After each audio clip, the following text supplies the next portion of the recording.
As a country, we're broke, we're hungry, and insecure. Despite there's so many called police reforms, the police has never been at service. The rule of law is broken, justice is a price that only the rich can afford. The fact is, in Kenya, you're guilty until proven rich. Poor people are always guilty. Young people cannot work in their communities if they have nothing in their pocket. And if they have something in their pocket, they must have an ID. The police have turned Kenyans to their cash cows and ATMs. A cop will tell you, we are poorly paid and they can't own cows. So a Kenyan ndio ng'ombe zetu tunawakamua. So every time a cop sees you, they milk you. And in this country, you can be killed for refusing to pay a bribe. All the rights that was granted by us by the new constitution, which is still a young baby, still a toddler, 15 is young, still a teenager, have been trashed by this regime, as if they were mere suggestions. Our president treats the constitution like tissue paper. He flouts the law, disobeys court orders, and undermines the very constitution that is sought to protect. You have a president who is a lawbreaker. He thinks this country belongs to his mother. It doesn't belong to his mother. This country belongs to all of us. And you cannot personalize a state at your own identity. The thing that defines our nation is that constitution and our national anthem. Plenty be found in our borders, not plenty be found in the president's pocket. We cannot be talking about building churches in public property worth billions of shillings while Kenyans go to bed hungry. We cannot talk about building a church while most kids in this country go to makeshift classrooms. You know, one of the people in government said that he has expensive taste. And you ask yourself, you grew up in Maraput, and you're Maraput, you went to school barefoot. Where did you develop this expensive taste? Yeah, someone is walking around in a $10,000 Italian suit, and you know how much you earn. The people that are in power are robbing us, and we know it, and they have the audacity to say, you are people risasi. Now, we must take back our power. And last time we did that to people. We went to the streets and took back our power. But I've witnessed the brutal and deeply repression of Kenyans by this regime for simply exercising our right to protest. And instead of the violators of our rights facing justice, the victims are branded as prisoners, criminals. Who is a criminal? We are. By now, you know who is a criminal, you know. You know who the criminal is. The true criminals are protected, while our youth are brutalized for carrying placards, flags, and water. There's no denying that our government has failed us. It is allergic to being held accountable and often responds by abducting, torturing, and murdering patriotic citizens. Our leadership has failed us in numerous ways. We pay taxes expecting service, but we are forced to pay bribes to get that same service. Our leadership has auctioned us to the highest, and I dare say even the lowest bidder. Our children have been shipped like slaves to do manual jobs abroad. And sometimes they come back broken or in body bags. Instead of tapping to their potential within our borders, we are condemning them to pits of depression, alcoholism abroad. Where is the value for our people? Where is the value for human life? And where is the value for sanctity of life? We have sunk so low.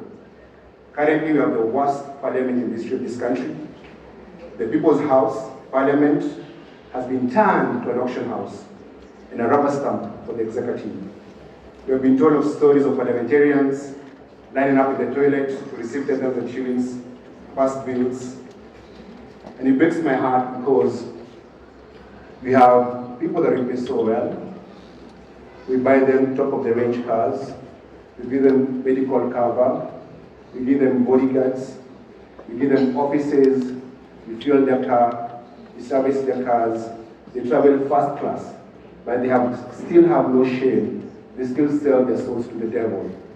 And because we are holy people in God's land, we must stay away from those demons and remove those demonic people from power. There's no way you can say that you have values and you love this country and you earn what they earn and you spend what they spend and you float what they do. The work of parliamentarians and the work of the president is to run a country, parliament is to pass law and check the executive. They cannot be on the same bed. So you need to break that bed, because that bed is an unholy bed. Wanafanya nini kwa kitanda moja? There are two different houses. So as we stand here, our country must be taken back into our hands. That is my call to you. Then my call is, we reclaim back our power, and we must take action. We must recognize that the power is within us, that we can change our situation, and we must act now. Unajua kwamba Waswahili walisema Wakenya wakirevuka mkora kwa mashakani, na kwa sababu Wakenya wamerevuka, hawa wakora wako mashakani. Each and every one of us must recognize and believe that we have what it takes to create a better Kenya, a better life. For Kenya, we can do this. We can change our situation. I want to give an example of what they used to divide us, because that's one of the strongest weapon against us, and that we are taking it back. Tribalism, for example, has been used to divide us for too long. It only benefits the politicians, their families, and their friends. It's the poor people who suffer the brunt of tribal politics.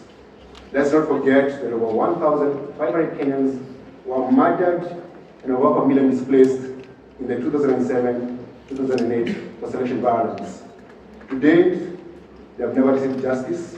Some lost their lands, lost their homes, and lost lives. And the sponsors and the perpetrators of the violence today run this country. And that is a mistake. We gave our constitution, our country, and the future of our kids to gangsters. And their actions every single day proves to us that they're gangsters. You know, I have 3 beautiful kids. And if you came to my house and you said, I'm looking for work as a nanny to work for you, and I said, what's your track record? You say, oh, I was once accused of stealing land, of an internally displaced person, I was once charged with crimes against humanity, I was charged with rape. I would not invite you to my house. So how did we end up electing people accused of crimes against humanity to run our country? We need to interrogate ourselves as a country, because if we don't, we might make the same mistake again, and Kenya will forever be lost. Right now we have a bit of sanity, but we are going towards insanity.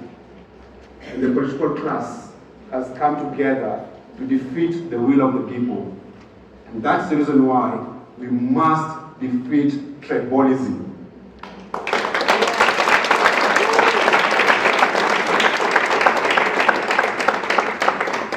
We all know hunger has no tribe, cancer has no tribe, poverty has no tribe.